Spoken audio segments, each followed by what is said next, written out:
কালো কালো সবাই এদিকে খেয়াল দিবেন এবং কথাগুলো মনোযোগ সহকারে শুনবেন। আমরা বেশি সময় নিব না, 10 মিনিট সময় নিব আপনাদের। পেরিখালী ইউনিয়ন 8 নং ওয়ার্ড কর্তৃক উঠান বৈঠক।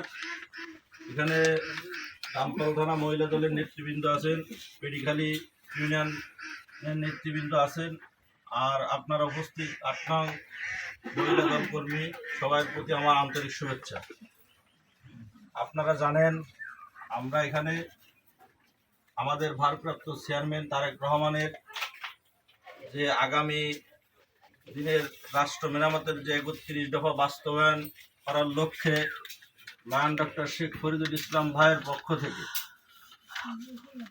কাজ এবং তার ভবিষ্যৎ যে 31 দফার যে বাস্তবায়ন করার লক্ষ্যে যে প্রস্তুতি, সেই প্রস্তুতির লক্ষ্যে ফরিদ ভাইয়ের নির্দেশনা মোতাবেক আপনাদের দ্বারে দ্বারে প্রান্তে প্রান্তে আমাদের এই জান্নাত আপা আছে, কারিমা আপা আছে, মহিলাদের কিভাবে এই রাষ্ট্র মেরামত করতে হবে তার শিক্ষা মহিলাদের দিয়ে যাচ্ছেন।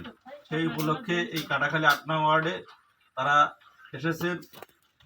এই 31 দফাতে বাস্তবায়নের লক্ষ্যে এখানে মহিলাদের কিন্তু বিভিন্ন রকম সুযোগ সুবিধা এবং কর্মসংস্থানের কথা বলা আছে।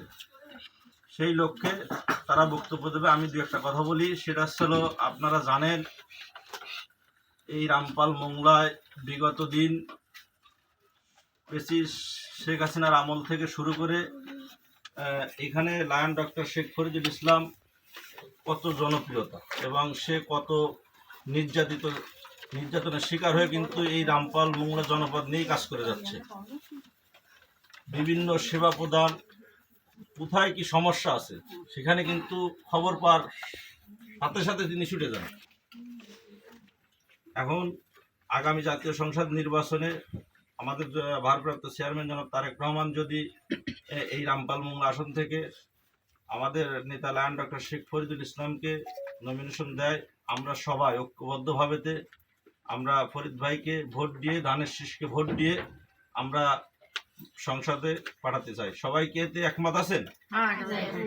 আচ্ছা, আরেকটা কথা হলো আমাদের এখানে কিন্তু আর একটা দল আছে, মানে আমাদের এনটি গ্রুপ, তারা বিভিন্ন কায়দা করে মহিলাদের মন আসলে একটু নরম, একটু আবেগ দিলে কিন্তু বুঝে যায়। সেটা আসলে কিরকম,